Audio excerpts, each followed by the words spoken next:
Good morning to those who are gathered here in the sanctuary and to all who are joining online. We begin this morning with a choral prelude from the UU Seville Choir.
Unitarian Universalist Congregation of Charlottesville.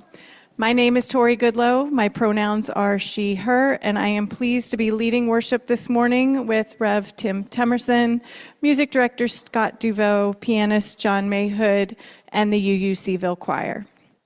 Whoever you are and wherever you have come from, the Unitarian Universalist Congregation of Charlottesville welcomes you. We are delighted you have joined us this morning and are grateful for all who have made this moment of our gathering possible. I invite us to take a moment to greet others. Those online may unmute, and those here in the sanctuary or social hall are welcome to greet your neighbors, especially those you may not know. We offer a special welcome to newcomers and invite you to join us after the service in the social hall. You are also invited to use one of our red coffee mugs, and UU Seville members and friends are reminded to offer everyone a warm welcome to our congregation. There is a live stream of the service in the social hall. All are welcome in the sanctuary, but for those needing a roomier space, the social hall can be a good option. Those on Zoom are invited to stay online for conversation following the service. Many thanks to all the people who make Sunday morning services possible. Our greeters, ushers, hospitality, and altar decorating teams, and our wonderful religious education leaders and volunteers, and our AV tech, Nash Ford. Here are this morning's announcements.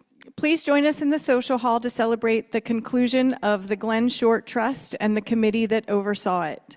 There will be delicious cake and finger foods, so please join us after the service. The UU Young Adult Group will be gathering today at 12:30 in Lower Hall 3. If you are between the ages of 18 and 35, please get some food in the social hall and then join us for fun and games at 12:30. Thank you to all the UU Seville members and friends who volunteered while we hosted Pacham. And we especially want to thank Elizabeth Breeden, whose tireless leadership makes it... Woo, woo, woo!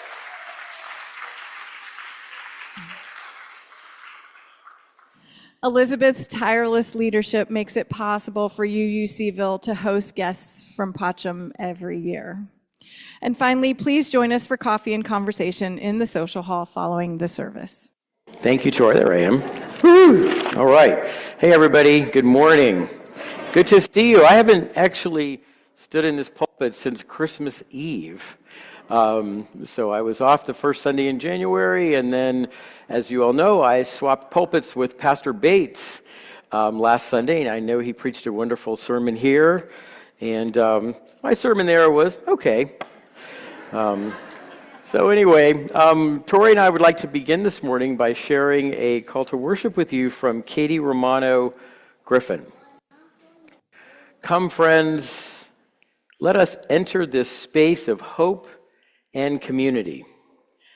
Come, let us enter this space with our sorrows, our joys, our passion, and compassion. Come, let us enter this space with the stories of our ancestors, for their strength and wisdom beats in our own hearts.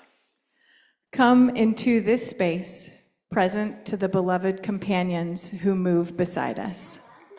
Come into this space, mindful that together we are building a future for other generations. Come into this space and let us worship. I now invite Kelsey Calger and Isaac Carter to light our flaming chalice. Will you please join in saying our chalice lighting words? We gather this hour as people of faith with joys and sorrows, gifts and needs. We light this beacon of hope, sign of our quest for truth and meaning in celebration of the life we share together. And now please join in the hand motions. We light this chalice to celebrate Unitarian Universalism. This is a church of open minds. This is a church of helping hands. This is a church of loving hearts. All right, let's see. Oh, yes, I'm introducing the hymn. Normally Tori does that, but I wanted to introduce it today. Today we're going to be singing Earth Was Given as a Garden, which is set to a very familiar hymn tune that you all know. It's the same hymn tune that Blue Boat Home is set to, known as Heiferdal. That's me showing my music expertise there. So I chose this hymn today because we're honoring Glenn Short. And Glenn, in the last 15 years of his life, 10, 15 years of his life, became a passionate environmentalist. You'll hear more about that a little bit later. So we thought this would be a very appropriate hymn as we begin a service where we'll be talking a lot about Glenn Short and his legacy. So please rise in body or spirit. This is hymn number 270 in the gray hymnal, but the lyrics will also be on the screen. I'm sorry, 207. Thank you, Scott.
Good morning, everyone.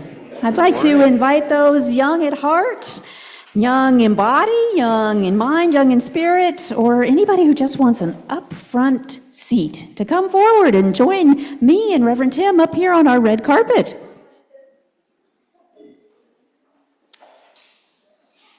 Come on down. I see Ethan coming up down from the balcony. Come on down. And make room for your friends. Yeah, come on down. Yeah. Thank you, Noah. Come on down. All right. Come on If you want down. to scoot up a little bit, then there'll be room for Yeah. other friends coming behind you. Well, it is lovely to see everybody here this Yes. morning of all ages. Oh, it's good to be here. It's good to be together. So I don't know how many of you are aware that Reverend Tim is a history buff. Did you know that? So I have a question for him this morning. So this is a question for him. So, Reverend Tim, do you know who in history said, "We stand," or something like, "We stand on the shoulders of giants"? I don't think it was me. Well, you might have said that. Yeah, You but might I- have, but you weren't the I first wasn't person. first, Yeah. So I don't yeah. know. I'm not sure, Reverend Leah. So this person said, "We stand on the shoulders of giants" in 1675, which was a long time ago. And what do you think they meant by that? Do you think that they meant we literally get on top of each other's shoulders and stand to be taller? Might not be a bad Might not be a idea. bad idea for you and me. Yeah, right. What do you think we mean when we hear standing on the shoulders of giants? What do you think, Noah? Being taller together. Oh, I like that. Noah says being taller together. That is a good way to think about it. Because if you're standing on somebody else's shoulders, it would give you a different perspective. You might be able to see further. What else might it mean to stand on the shoulders of others? Anybody? Let's see if anybody else has an idea, Noah. Yeah, Beth. Oh, those who came before us did great things, and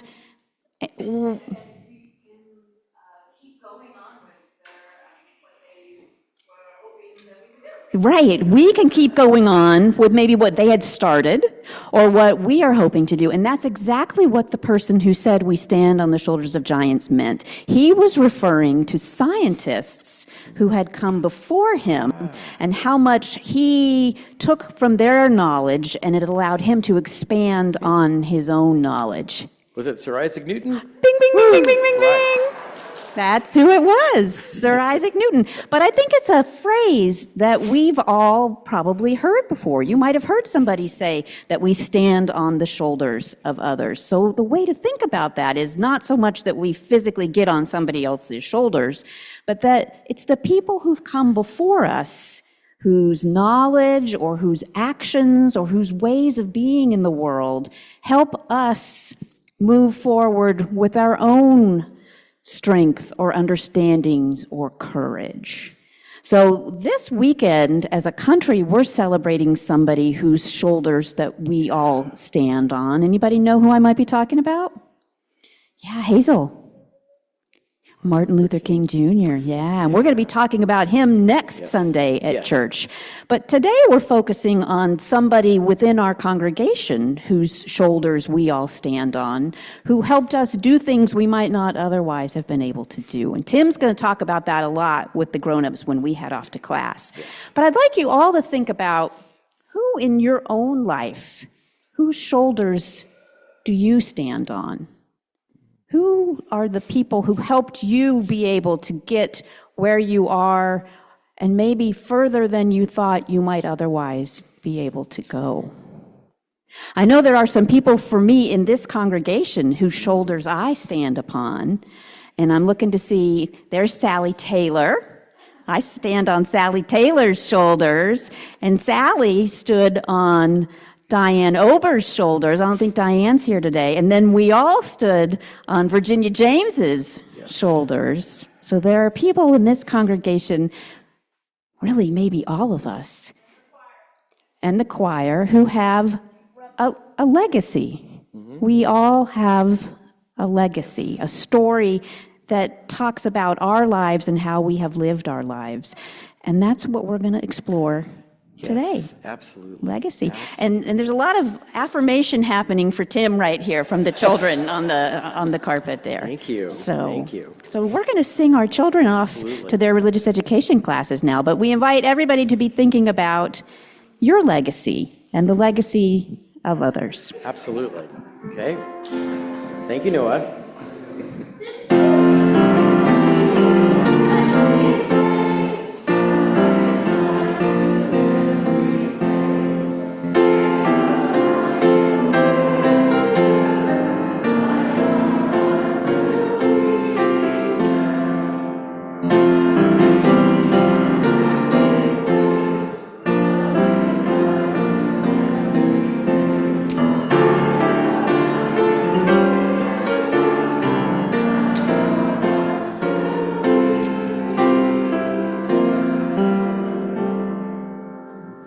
Connected community that cares for one another.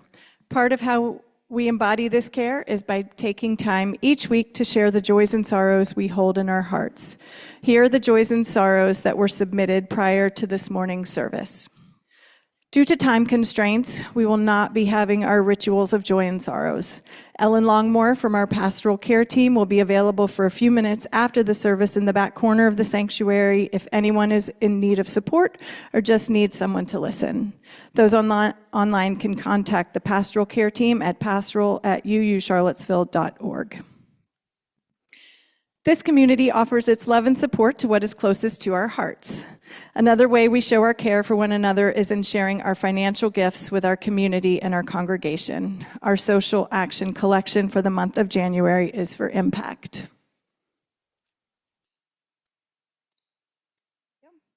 In addition to giving online, if you would like to give today with cash or checks, please use the social action collection envelopes here in the sanctuary and place your offering in the collection plate. And please make your checks out to the UU congregation of Charlottesville and write Social Action Collection or Impact in the memo line. Along with our Social Action Collection, we invite everyone to financially support the ministries and mission of this community. Through your pledges and the weekly Sunday morning offering, together our financial gifts support UUCville and enable us to put love into action. This is our shared ministry. During the music that follows, you can offer your financial support by using the text address or going to our website. You may place cash or checks in the collection plates as they are passed. Let us now dedicate all of the many gifts we share with one another by saying, "We accept your gifts with gratitude. May we use them wisely for the highest good."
So as you heard, today is a very, very special day here at the Unitarian Universalist Congregation of Charlottesville as we celebrate the extraordinary contributions of each member, as well as the committee of folks that he designated to oversee his legacy and his extraordinary gift to this church.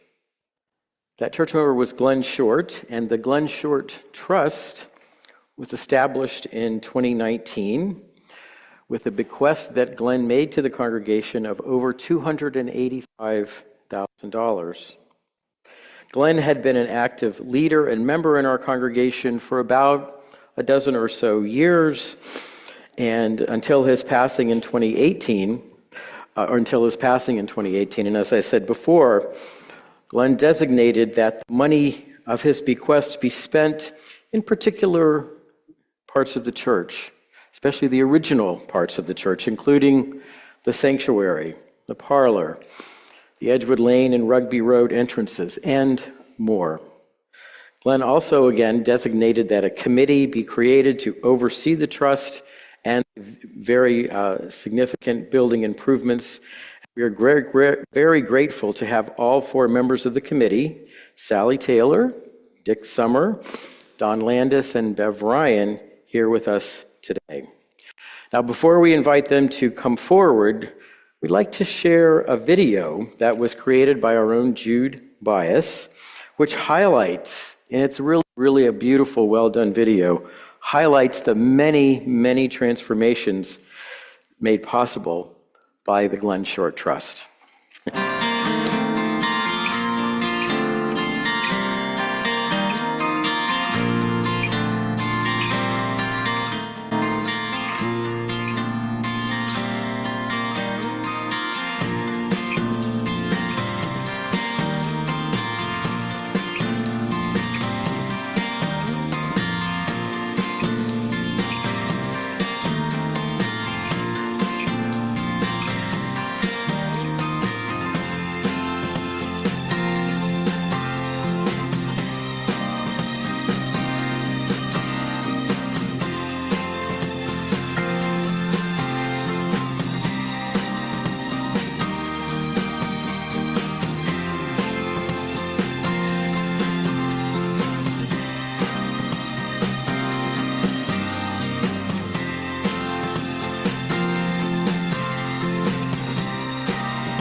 Wow.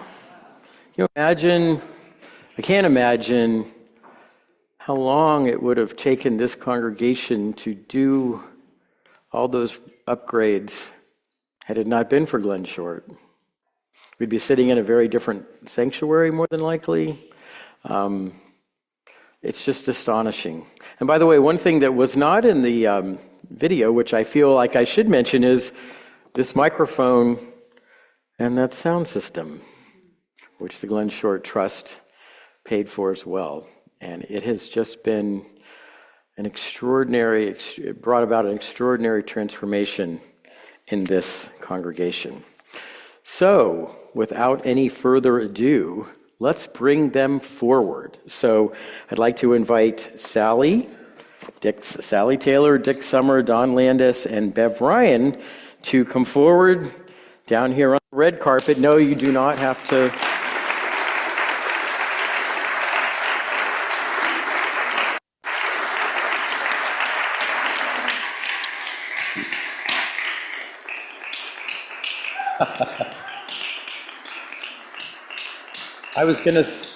I did want to say you don't have to sit on the carpet and like cross your legs or anything. So, and then also I would like to invite Kim Grover, who is a member of our Board of Trustees, and I invited Kim to say a few words on behalf of the board. Do you have a microphone? Yeah, why don't you grab this one? There we go. I'll turn it on for you. That's okay. So. Oh. Say again. You were responsible for installation in the attic. Oh, okay. I was. Thanks for bringing that up. I was responsible for insulation in the attic that I put in upside down, so I still need to go back and do It's that church. again. So I, as a member of the board and also the buildings committee, I can't tell you how grateful we are for the work that you've done. Like starting in 2019, finishing in 2025, I was thinking earlier this weekend, like, wow, that's a really long time. And a lot of thought, Yes. effort, I'm sure discussion, to spend these funds responsibly. And then after watching the video, I was like, wow, actually, that all happened really fast. So thank you on behalf of the board and on the buildings committee, and I get to give you flowers. Yes. I'm gonna do them one at a time. Okay. Don, starting with you.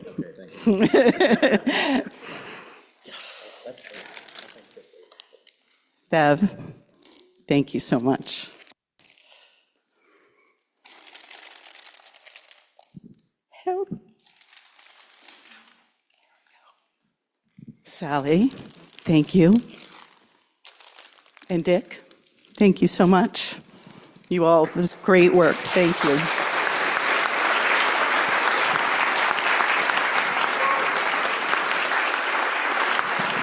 Thank you so much, Kim. And thank you, Bev, Sally, Dick, and Don. Just a personal word. Sally and Dick, when I started here 3+ years ago, it seemed like on kind of a weekly basis they were here, meeting various folks, repair people. And I mean, this was not a typical committee assignment. This was would I be right in saying a full-time job? An extensive job? Time and a half. There you go. Well said. Absolutely. So rarely have I seen such dedication and hard work from a group of church volunteers, and we are just so grateful for everything that you have done. And to the other folks, too, who pitched in from time to time, and people who, and I'll say more, I'm going to talk about Glenn in a few minutes, and I'll say a little bit more about some of his friends here in the congregation who made a big difference, but we're just so grateful to the four of you. You made all of this, you made Glenn's legacy possible, so thank you so much. Our reading this morning is called Legacy by Elizabeth Tarbox. Maybe love does not die, is not obliterated by hurts or anger. Maybe love does not dissipate or sink like silt to dry out in the sun. Maybe love is not wasted or silly or found to be something other than love. Perhaps the love that settled about our shoulders and caressed us for a spell was created by ancient lovers from Sumer or Pompeii, blown by the winds around the South China Sea, gathering strength across continents and through centuries. When we let go of it, perhaps it floated on, embracing other strangers unexpectedly, who turned toward each other, seeing the other for the first time, changed by the cloud of love that has gathered them together. Oh, my dear, do not despair that love is come and gone. Although we are broken, the love that spilled out of us joined the love that circles the world and makes it blessed.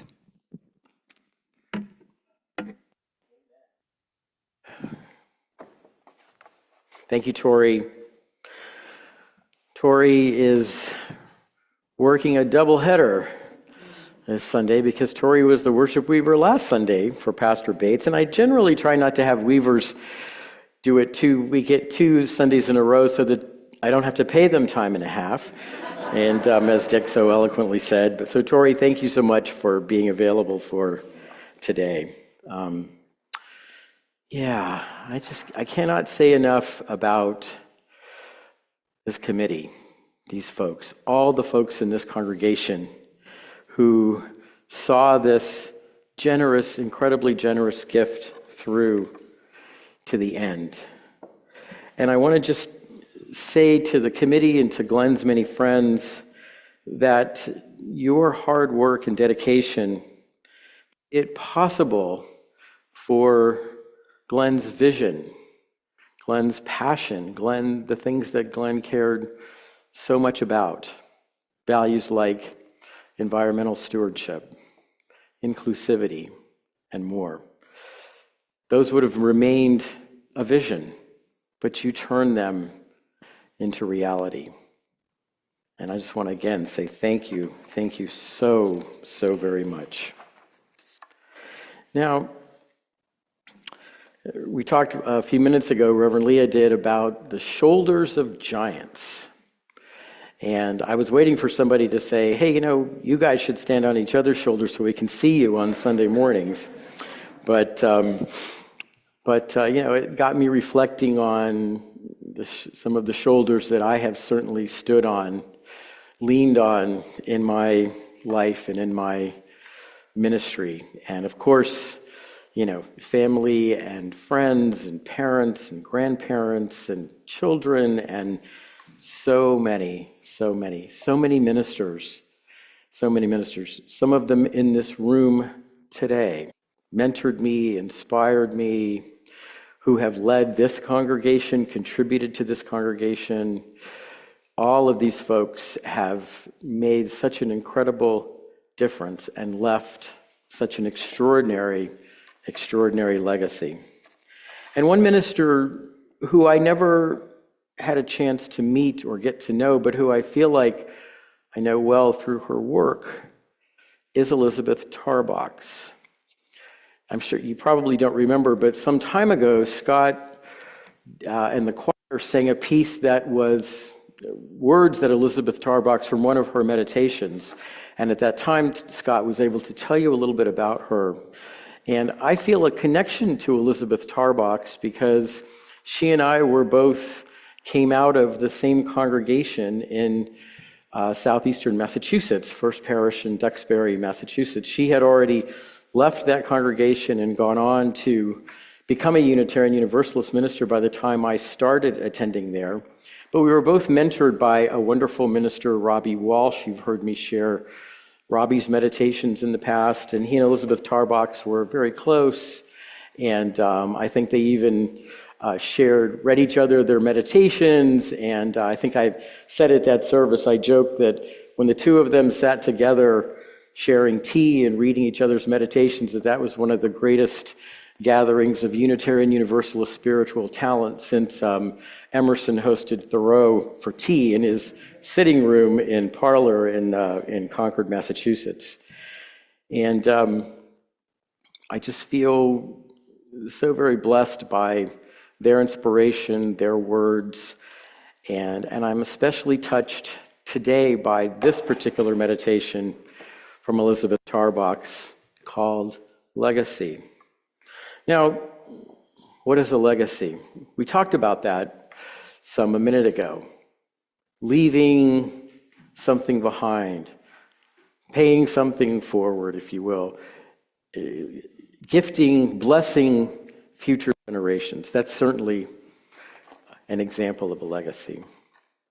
One kind of legacy, of course, is monetary. But oftentimes I think we make the mistake in thinking that a legacy is just has to do with money. It can.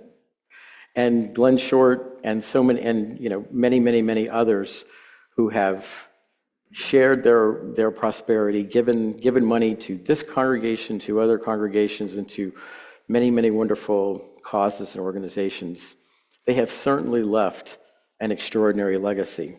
And I did want to say a word about what's going to happen in the social hall after we conclude the service, which is that UUCville is very blessed to have a reorganized planned giving team. And with those folks who are on the planned giving team, would you stand for a moment? Kay Frazier and Ann Salamini and Keith McGlamory and Sandy Brooks and... Oh, there she is. And I was like, where's Laura Horn? Right, there she is. So these folks are doing a wonderful job and are really creating opportunities and creating space for those of us here in this congregation who would like to follow in Glenn's footsteps. So if you would like to meet them and just talk to them a little bit about how one might go about leaving something to the church, leaving some monetary gift to the church, in your will or otherwise, please talk to them after the service. They'll have a table set up in the social hall, and they have lots of wisdom and lots of good advice and lots of good guidance. But let me say this, and I know the planned giving folks agree with this and wanted to make sure that I stressed it, that leaving a legacy isn't about being wealthy. It's not about money, ultimately. It's not about how many resources you have. Leaving a legacy, as Elizabeth Tarbox helped us understand, is all about love. Because love is what we have to give. Love is what we receive. I love how she framed it, that love encircles the earth, it encircles humanity. I know it doesn't feel like it these days, but the bottom line is that love is real, that love exists, that love never ends. That's something I've said at many memorial services that I've done, that life ends, transitions happen, but love survives. Love survives. And that's ultimately what I think Elizabeth Tarbox is telling us that legacy is about. And Glenn Short, most assuredly, left this congregation and created a legacy of love. I want to thank those of you who were Glenn's close friends, and I know I undoubtedly will miss some of you, but Sharon Biacco, Kip Newland, Dick Summer, and I know in Glenn's later years, when he got sick, Laura Wallace, and I'm sure there are many others, but I know that you all offered Glenn, when he came to this congregation in 2005, 2006, you offered him friendship. You offered him hope. His wife had passed away, and he was, I think, feeling kind of alone and isolated in the world, from what I understand. And Sharon, thank you so much. There's Sharon.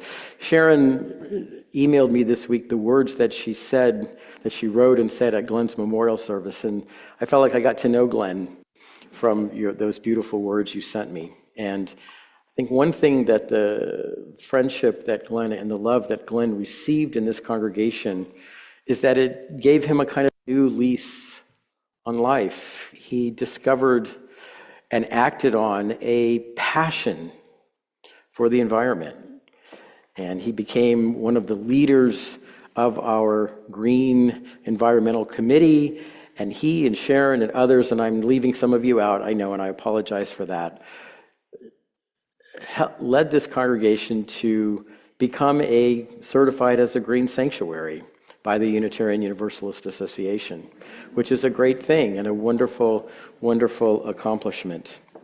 Glenn also discovered or perhaps rediscovered a passion for service, and he was a very active volunteer. I know Sharon mentioned in her reflection that he was a dedicated volunteer at the Haven and was one of our soup kitchen team members. And I think that the love that Glenn found here, it gave his life purpose and joy. And it enabled him to take the love that he received, that was already in his heart, and let it blossom here. And let it blossom in acts of service, kindness, and of course, extraordinary, extraordinary generosity. And I think that's ultimately what it means to leave a legacy. A legacy is about giving, receiving, and sharing love. That love may be a gift of money, of service, perhaps a skill or a talent. But that legacy of love can also be a simple act of kindness, a warm greeting, a shoulder to lean on. What matters most, the manifestation, the specific form love takes, but love itself. For love lives ultimately in our hearts and in the heart of this congregation. And the love that Elizabeth Tarbach says encircles the world, I have to say that in these difficult, troubled times that so often, almost on a daily basis, feel kind of unloving, I'm doing what I can in my life, and hopefully as a minister, to lean into that love that Elizabeth Tarbach talked about. It's so easy to allow the toxicity, the unlovingness, I don't know if I made up a new word there or not, take control of our hearts to lead us down paths of anger and bitterness. But I think that our calling, our hope is to lean into love, to lean on each other, to see in the faces that surround us here on Sunday mornings, love. That's our hope. That's our promise.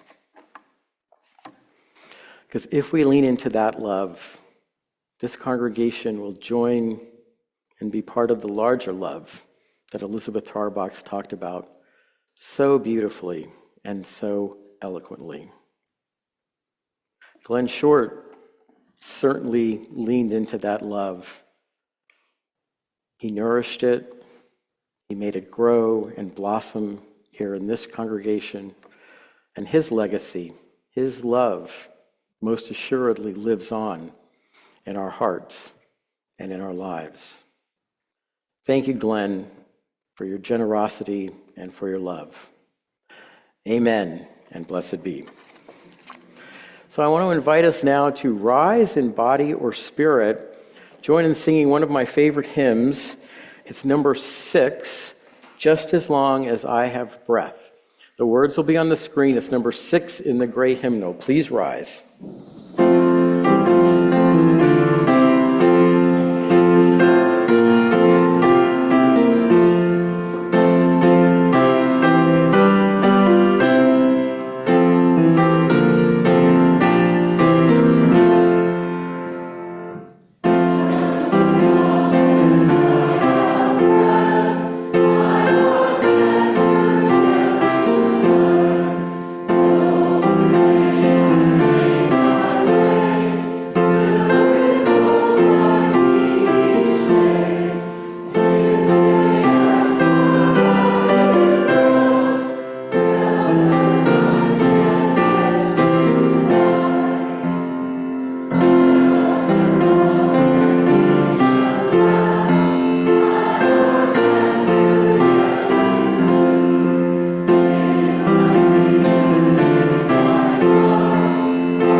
invite the choir to come on back up. They're going to bless us with a choral postlude in a moment. So come on up. And as they're coming forward, I'm going to invite Tori to extinguish the chalice. And boy, I wish I was standing on somebody's shoulders right now. Then you'd be able to see me. So come on up, choir. I want to leave you with these words from my colleague Ellen Johnson Fay. She says, "Do justly this day and every day. Be of good will. Journey humbly before the mysteries of life and before the gulf which separates our actions from our ideals. Live in peace and praise and with love, for our day, our journey, our lives are just beginning." Amen.